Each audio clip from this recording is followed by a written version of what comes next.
महाराष्ट्र के खाद्य एवं औषधि प्रशासन (FDA) के आयुक्त तुकाराम मुंडे को उनके कर्तव्य निष्ठा और कड़े रुख के कारण अक्सर एक वास्तविक जीवन का सिंघम कहा जाता है। मई 2026 में कार्यभार संभालने के बाद से उन्होंने अपने 2 दशकों के सेवाकाल में 25 बार तबादलों का सामना किया है, जो व्यवस्था को सुधारने की उनकी आक्रामक शैली को दर्शाता है।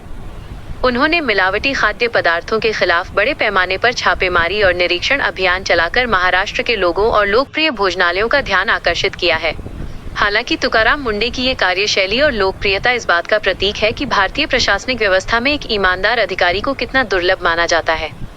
भारतीय लोक सेवा परीक्षा पास करके आने वाले अधिकारी अक्सर सिस्टम की उदासीनता के आगे झुक जाते हैं, लेकिन मुंडे इसके विपरीत स्टेटस को यथास्थिति को चुनौती देते हैं। इसके बावजूद लेख इस बात पर जोर देता है कि केवल एक अकेले अधिकारी पर निर्भर रहना या उसे मसीहा मान लेना सही नहीं है। एक व्यक्ति द्वारा किए गए कड़े फैसलों को कई बार अंकुश लगाने वाला या मनमाना बता दिया जाता है, जबकि प्रणालीगत सुधार के लिए नियमित और पारदर्शी निरीक्षण की आवश्यकता होती है। सार्वजनिक जीवन में कम अपेक्षाओं का ये हाल ये दर्शाता है कि जनता को एक ईमानदार अधिकारी के लिए केवल ताली बजाने के बजाय प्रशासनिक व्यवस्था से निरंतर जवाबदेही की मांग करनी चाहिए। बॉम्बे हाईकोर्ट द्वारा हाल ही में कुछ मामलों में मुंडे की कार्रवाई पर सवाल उठाना यह बताता है कि कानून और प्रक्रिया का पालन करना भी उतना ही आवश्यक है।